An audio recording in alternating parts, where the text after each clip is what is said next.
the show. Nathan and Ashleigh, here we go. We'll talk about life, the highs and lows, mental health, parenting, all we'll expose.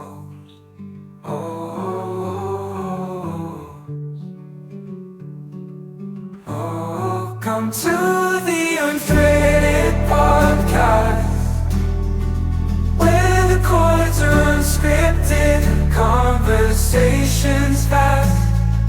Join us as we delve into life's complexity, unraveling the threads, finding inner peace.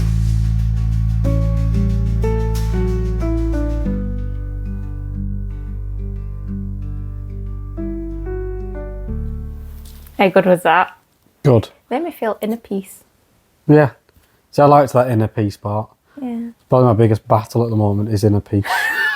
Welcome to parenthood. Oh, yeah. Inner peace, outer peace. No, I really liked it. Really starts it off quite nicely. Yeah. Well done. Yeah, nice. So in terms of this podcast, this is obviously the second one, a little bit more structured. With this one, we've based the whole podcast off what you've asked for. Yeah. So we've had a question on Spotify, and then we've also had messages outside of the YouTube channel, haven't we, asking for, can you cover this topic or can you cover that topic? So that's what this is going to be based on, where we'll answer the question to begin with, and then the second half of the podcast we'll be looking at meditation apps, and what we both find the best or most effective route, especially for those just getting started. Yeah. Also, first off, from me, I was extremely anxious in episode 1. I've had a lot of feedback from friends, family, watchers, so I'm going to try and relax. Nathan is my safe space, and I want to try and come across more confident. So if you've got any tips or pointers about that, please let me know. And thank you for interacting, listening, subscribing, liking, sharing, and with the questions, because it does help us, and it did make us feel more validated, and we're going to do this and we're going to do it right. Yeah. So kind of, we're going to start off each podcast kind of very similarly, but how are you feeling? How are you feeling? I'm feeling okay. It's been 2 weeks of peace, holidays, relaxation, and then I went back to my full-time job, and I feel quite chaotic in my head. It's been extremely busy and quite heavy pressured. So I've had a self-care day today, like not a self-help, self-care, and it's been nice. So I'm feeling okay now. How are you? Good. Yeah. Last weekend was a bit hectic, wasn't it? We'd spent a good few peaceful days away, booked some annual leave, went and stayed on a sheep farm, which was lovely. But then the weekend was absolutely manic, and I ended up, by the beginning of the week, feeling a little bit mentally battered. Yeah. I've settled into work, got a lot done, been quite productive, as well as spending those afternoons and evenings trying to kind of push this and get this going in the right direction. Trying to spread the word to more people, which we're doing well. Just got to push those subscriber counts and followers and stuff and get the message. Like and subscribe. Yeah. So I'm doing okay. Settling back down into work, getting stuff done. Yeah. Your ice bath was delivered as well last weekend, so he's got back into his ice bath. You were doing the cold bath. Yeah. And the cold showers, etc. But it's been nice to see you actually get better in yourself with the ice bath and the plunging.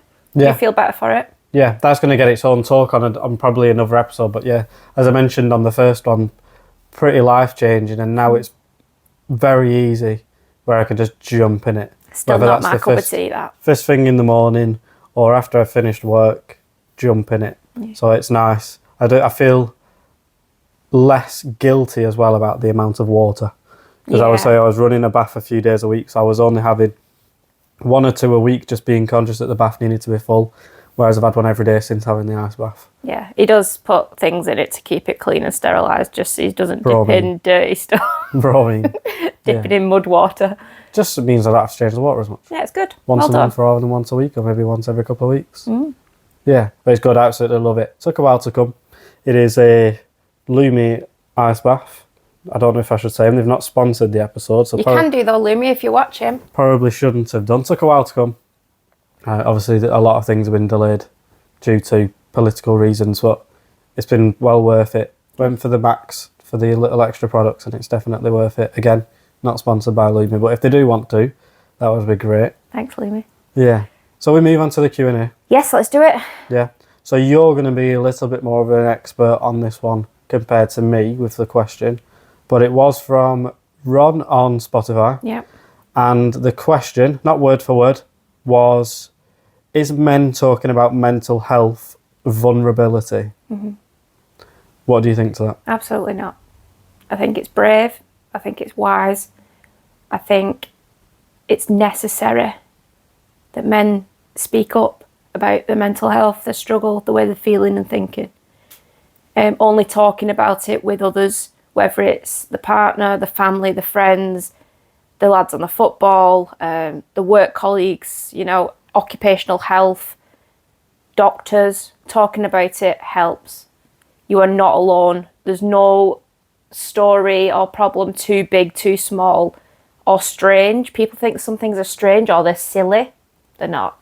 Everyone's heard or had something similar, and I think it's extremely essential that people carry on talking about it. I'm currently doing my research project at uni on it. Mental health in the media. Is it vulnerability or masculinity? Personally, I think it's masculine. I think it's very, very, very important. And I admire anyone who does speak up and think and feel mental health, because it's bravery and strength. I do want to ask, obviously we know there are celebrities out there speaking up more and more. So we've got Tyson Fury. I love the fact that he does openly talk about his struggles. I know Gary Neville's spoken up about the people he's helped, and they're Paddy the Baddy, another one. There's quite a few actually. Zayn Malik from One Direction. There's a lot of people who have spoken up about the mental health, and they're all male. And I want to know why now. Why are they speaking up now? If you guys have got any ideas as to why it's becoming such a dominant topic in the media, I'd love to know, because it will help my research. But it is normal. It's so normal, isn't it? We communicate and get along through mental health and how we're feeling and how we're doing day to day, don't we? Yeah. Yeah. You have opened up a hell of a lot more since when we did start. Why do you think that is? Not really sure. I've come from a family where no one's really ever spoke about feelings. Really, everyone just keeps into the self and then just cracks on with it, and just gets on with it. So in terms of my journey, never really spoke to my parents about it, or really had a massive concern about it. Obviously, it was a struggle. I just thought it was me. Yeah. I was living with it, so I just thought it was me. So I didn't really feel like I needed to speak to anyone. And then started to realise more that it wasn't normal. That it was affecting your health. Yeah, because I've never been a loud one within friendship groups. I've never really spoke up within friendship groups. I'm always what I'd say an outsider looking in. So it's one of those where I haven't had that platform to talk. Yeah. Kind of you with a platform, and then this has become the platform. Kind of adding my little bit to the question, even if it is vulnerability, what's the issue with it? Yeah, what's wrong with being vulnerable? Yeah, I've just finished watching Dario Visilio's recent podcast with Stephen Tim. Bell. If you'd like to subscribe and sponsor, we'd love that too. Yeah. Tim, I think it's Morton, the comedian, was a little bit apprehensive to watch it because he's very much, he's like a Jimmy Carr of American comedians, very out there and kind of offensive, breaking norms. But it's not the one I'm thinking about then. It came out yesterday, I think, or the day before. Really good. And he kind of towards the end touched upon it. I was like, yeah, that's good. So I'm kind of going to paraphrase him. And please do go and watch that as well. Not just, like I said on episode 1, regurgitating stuff. But he said we need to stop seeing things as putting us in groups or putting us in males and females. Yeah. Like if it's vulnerability, it's vulnerability. But a male should just be as much entitled to be vulnerable as a female should. Yeah. I know, and I've heard so many comedians are using comedy to mask their mental health. And one, I think that's great because the validation that they get from someone laughing at their jokes makes their ego feel better and then helps them mentally. Obviously, it stimulates good endorphins in the brain and makes them appear happy. But then there's such a sad side to it as well, that they're going home feeling that. And the fact that they have begun to use that platform to talk about mental health, I think is so good. It's brilliant. And that's been around for years and years and years. I mean, modern comedians now are starting to talk about it. Like Jimmy Carr, I'm sure, talked about it on the Diary of a CEO podcast that he did. Robin Williams, obviously, they didn't. But then going even further back, two of my favourite comedians are Bud Abbott and Louis Costello, so black and white films. And Bud Abbott, the funny one, I'm sure it's Bud Abbott that is the little fat one. Not fat shame. No, it's the chubbier one out of the two, and it's the short one out of the two. It's like the Laurel and Hardy of America, isn't it? Yeah. For those who don't know. Yeah, and I can't remember fully if it's Bud Abbott or Louis Costello, but has depression. He had depression all the way through, and his persona on TV and in his films were completely different. And I'm sure it's not just like those handful. I'm sure it goes through a lot of it. So using the platform is great. It's wearing a mask, isn't it? And anyone who's watched the film The Joker with Jack Phoenix, I can't even say his name, Jacqueline. I absolutely love the film, not because of the Batman relation, but the way it portrays the mental health, and it is putting a mask on every day, putting a smile on your face, and then when you go home, you take the mask off, and depression hits, and he struggles at home. Whether that's people who turn to alcohol or substance abuse and things like that, who knows? You know, there's so many key points in these media, these social medias, the films, the TV shows that are coming out now encouraging men to speak up. So it's not vulnerability. Do you know what is vulnerable? When you first start talking to your partner. So whether you're online and you swipe right and you send that first message, or whether it's approaching someone in a bar, that is vulnerable. Because you don't know if you're going to get turned down there and then, do you? No, not really. You don't know if after that first date they're going to say, wasn't for me, not another one. So that is vulnerability. So why is that okay, but speaking up about mental health isn't? It's putting people in topics and categories again. Yeah. So it's, segregating people into a specific type. Yeah. I mean, one of the other things, and I know it's been mentioned on his podcast quite a lot, I do like Stephen Bartlett, if you've not recognised already. Yeah, he talks about, and it is a statistic that he keeps mentioning, about men are at the loneliest. Yeah. And in terms of male suicide, it's at the highest it's ever been. Yeah.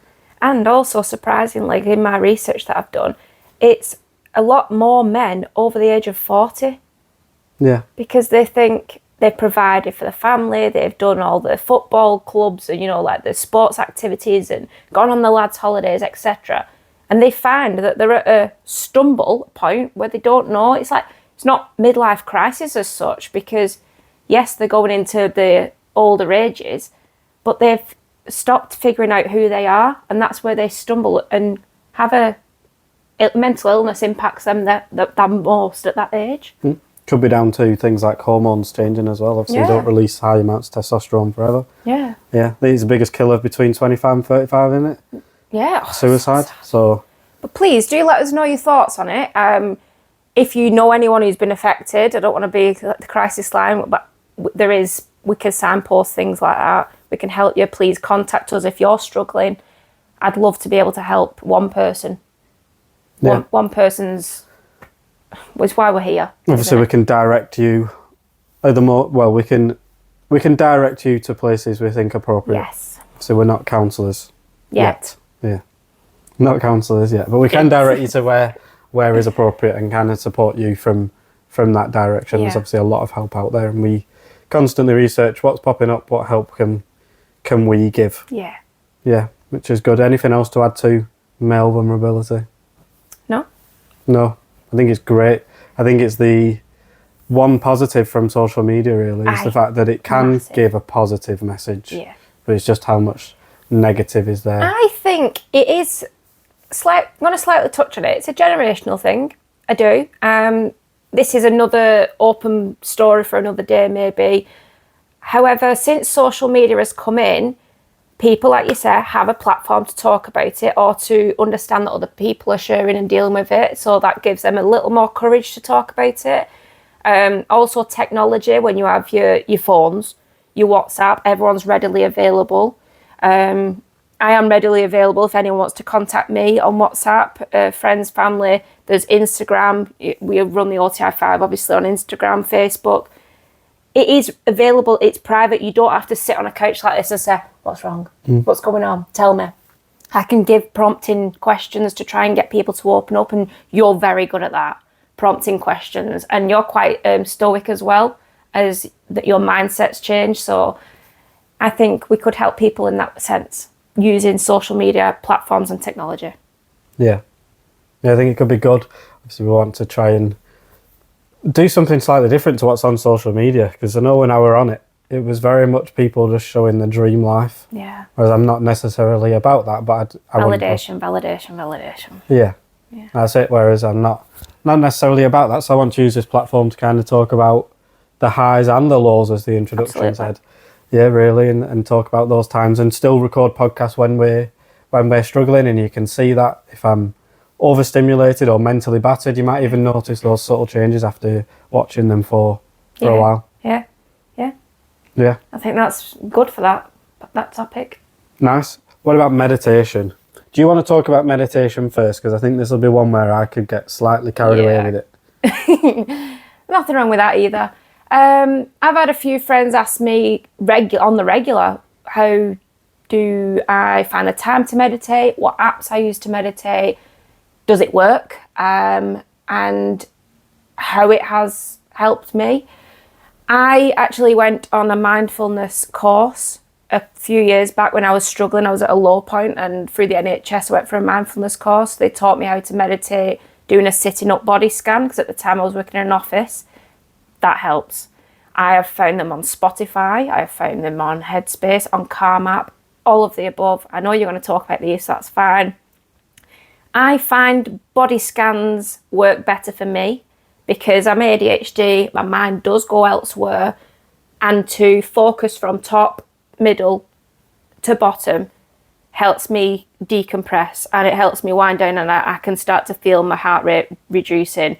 I do a lot of sleep hypnosis because I struggle to switch my mind off at night. You and Otis can be asleep and I can still be awake making notes on my phone. I've got to do this, this and this. Stop that. Put your phone aside, get a meditation on, go to sleep. I think it helps more than my medication at times. Yeah.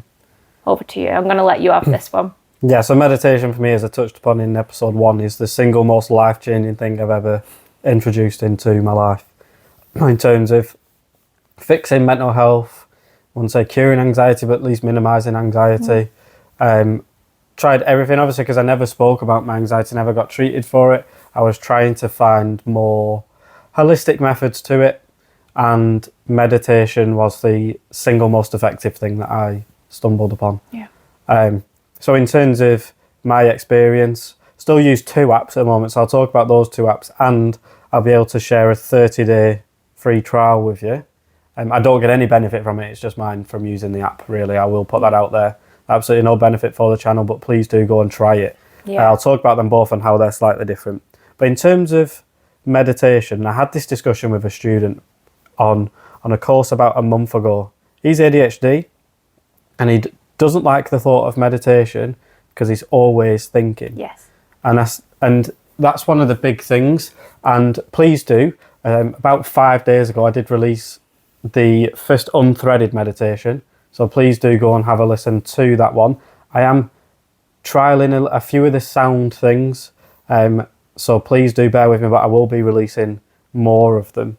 I'll share it on Instagram as well after this. Not on Spotify, we're just keeping those on YouTube, try and push that platform. But there's going to be a bit more content on YouTube. But the big thing for us is the fact that most of YouTube is free other than ads, and you won't get any ads on our channel just yet because we're not getting any sort of money from it. But in terms of that one, I've released the meditation where it's just a simple breathing exercise, just getting people really to focus on the breathing, and that's the most important anchor point. One of the things I do make aware of it is that meditation isn't to block thoughts out. No. And I think that's one big misconception. It's not necessarily to block thoughts out. What it is to acknowledge the thoughts coming in during a time of rest, or any time during the day really, but acknowledge the thoughts coming in, process those thoughts, and then have an anchor point to come back to. I think it's that anchor point that's very important for meditation. And the more and more you do it, the more effective that anchor point will be. Yes. To the point where now, my meditative state can come at any point during the day. My meditations can be walking, they can be out with the dog, because all that I'm reliant on is an anchor point, and that anchor point for me is always my breath. Yeah. I'm going to release some others, like the body scans, and one of my favourites to do with college students I did in my previous job was called progressive muscle relaxation, which is about tensing a certain part of the body and then relaxing it along with the breath. And we'll see how to react to that one. I will say I do think that those kind of meditations, intensing or body scans, will help more for people with an active mind, like ADHD, because even though there are people that say, my thoughts can't stop, okay, but it does distract you, make you think of the tense, the release, the breath, where are you moving in your body. So there are meditations for everybody. There are suitable meditations for everybody. Yeah, I'm starting with some simple ones at the moment, and then I'll progress into some probably more difficult ones. Not necessarily difficult, just some that take what would we call it? Not necessarily longer. The one I've released is 10 minutes. A little bit more patience with yourself. You've just got to ease into meditation to begin with. Otherwise, you will wind yourself up and you'll feel like none of it's working for you. Yeah. So we can ease into some deeper, harder stuff later on down the line. But in terms of the apps, so this whole YouTube and Spotify podcast will be best meditation apps. So in terms of that one, I use two. I use Headspace, as that was the original one when my anxiety and stress was at a high, and there were a lot of things going on at the time. Moving house, job transition, very stressful period of my life. Yeah. You did move like 40 minutes away from your parents. Yeah, I did. And your family. I also moved house and started a job within a week. Yeah, good move. Yeah, so everything was coming at the same time. So Headspace was the initial one. Headspace is really good for any sleep meditations that you want, if you're struggling with your sleep, because they've got a huge sleep section. And then more of your simple meditations. They tend to have meditations for at any point during the day, but a lot of the meditations direct down a specific need. Yeah. So stress or anxiety or preparing for a meeting at work. They could be anything like that. They're more of a simpler one. If you're new to meditation and want to give it a go, the place I always recommend starting is Headspace, because they're very simple. They range from like 5 minutes to 30 minutes, and they're really good. They set up a day for you, so that you don't even have to think about and scroll through different meditations to figure out what you want. Give the days a go, where it starts off with a morning, you've got a midday one, you've got an evening one. They might throw an exercise video in there. They tend to just get you being more mindful and thinking, which I think is a really good place to start. So Headspace would be where I would recommend anyone start. And please do check in the description. There will be a 30-day free trial. Hopefully that works for more than one person. I've never tried it. I've sent it to the odd person, but hopefully it works en masse if there's a few people clicking on it. And again, I don't get any benefit from it. But in terms of the other one, a little bit more of what I'd consider an advanced meditation app. There is a 30-day period of kind of like progressive meditation, just to make sure you can go through all of it before you actually unlock the rest of the app. The app's done, it's written or created by Dr. Sam Harris, who is, I am sure he is a neuroscientist. He's been on the likes of Andrew Huberman's podcast. I think he's been on the Diary of a CEO, but looked a lot into like psychedelics and meditation. The app isn't about that. It is called The Waking Up, but it's just about being more conscious. So mindful, and then a level of consciousness is slightly different. Yeah. So you're looking at longer meditations on this one, meditations with the eyes open, meditations trying to like scan and think about different processes and think about your life. It goes much deeper into it. If you're looking at really, really investing in meditation, please do try that out. A little bit more expensive than than Headspace, which is set there at the basic level.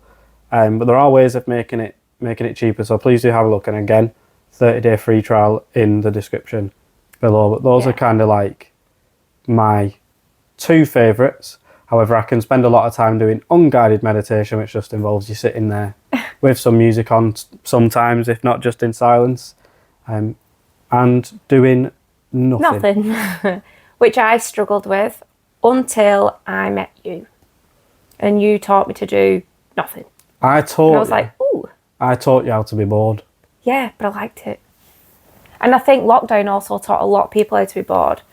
And the ones that it frustrated were the ones that needed to keep active and they needed the adrenaline boost, etc. So I remember before I met you, sad days, I had a really bad period of my life, and a close friend of mine who now lives in New Zealand, but we still speak all the time, she said, Ash, you're struggling.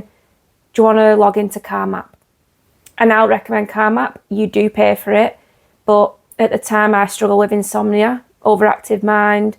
That's where I began. I didn't begin with Headspace. That was new to me after Calm. And there were stories on there, which for someone with ADHD kind of set my mind somewhere else, in a forest or in the jungle or in the beach. And I learned to meditate using Calm app, and I liked that. So I'm always thankful for that. I can't warrant the cost of it now because I've learned how to meditate from it. However, if you want to try it, it's worth the money to start you off. Yeah. There's also daily meditations on Spotify for free. Well, you pay your Spotify subscription, of course. And like you say, YouTube's the main one, isn't it? YouTube's a very good one. They're free and accessible to everybody.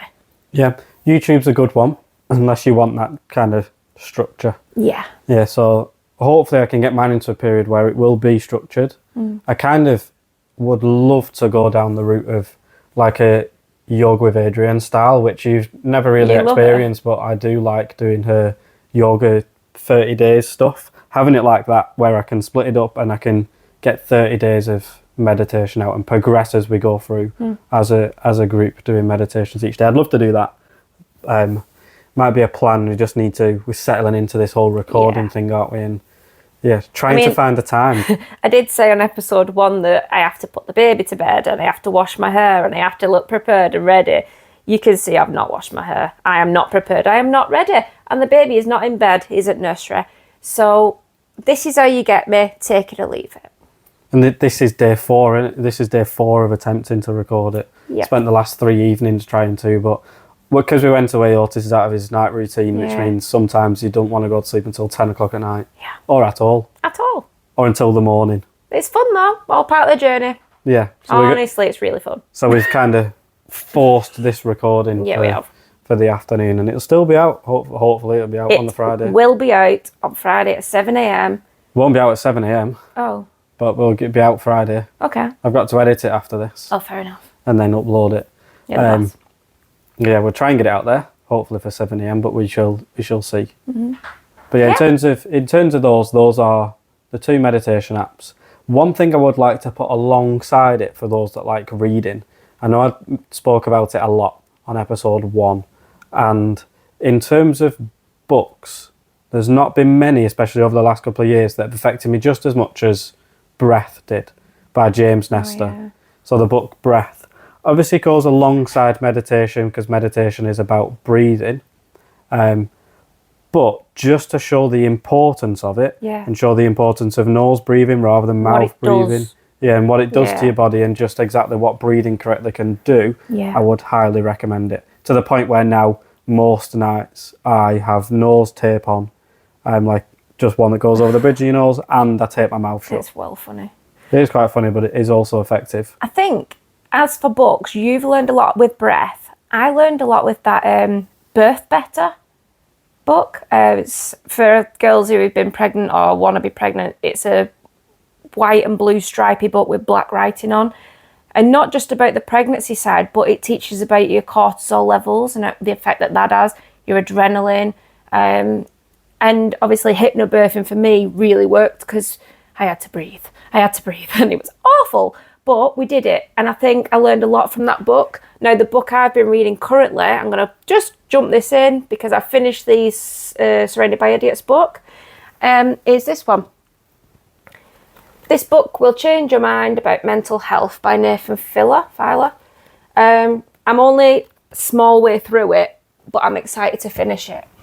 And it does give a twist on the mental health and the country and the way it is at the moment, the state of it, and how we can do more for us without it going too far. Yeah. So to be continued on that one. Yeah, we can talk about that more in future episodes, can't we? Yeah. I will leave. Don't see episode 3 because I ain't going to finish that in 2 weeks. No, I will leave Amazon affiliate links in the description for any books or anything that we've mentioned. And to be completely transparent with it, we do benefit if you do buy using those links. Yes. They do help the channel, they do help grow, and it might not be a huge amount. It doesn't cost you any more to click through in the link if you do like it, but please use those because they do help the channel and just allow us to do it for longer and to progress more. If you want to help us for other ways, there's an OTI5 website, OTI5.com, and there's lots of products on there if you want to buy any of them. And if you do buy any of them, take a picture of yourself wearing it and tag us in it, please. Yep. Thank you. That's if you want to go that extra mile. But that is the Let's Talk top, isn't it? That's the female Let's Talk top. I've got the male one, but I'm not wearing it today. No, it's the long line yours, isn't it? Yeah. Yeah. But this is like the OG t-shirt, unisex with a big, nice logo in the middle. It's what we first did when setting off I love this one. off the brand. Yeah, it's kind of a go-to. Yeah. There's a lot of people kind of rocking one. this one now, isn't there, as well? So it's quite nice. But I think is there anything else you want to add? No? No. Off the top of my head. So we've got the second episode out 2 weeks after the first one. I know what I can add. Go on. If you've got anything you want us to talk about in episode 2, please let me know. That's great. Yeah. And for those on YouTube and Spotify, please do give us a follow. Please ask any questions that you need to. Comment. Please give it a like. A like really helps. And subscribe, please. And share. You've all got friends. Yeah. There we are. So hopefully we've answered the question of best meditation apps or techniques. Yeah. I will share more techniques in my future meditation videos, which are quite simple at the moment, but hopefully the production value will increase. Along with my monotone voice that'll stick throughout all of them. But yeah, I don't think there's anything That else alone we will need send to you do. to sleep, guys. I have said that you can go to sleep and that's okay. I know one of my friends thought it was hilarious last week. So, yeah. Yeah. So Fantastic. thank you very much for watching this one, and we shall see you in 2 weeks. Oh, also, let us know what you think of our new intro music. That's good. I need to know about that because I love it. It's the introduction to the YouTube channel as well when you click on it. Yes. So quite proud of that one.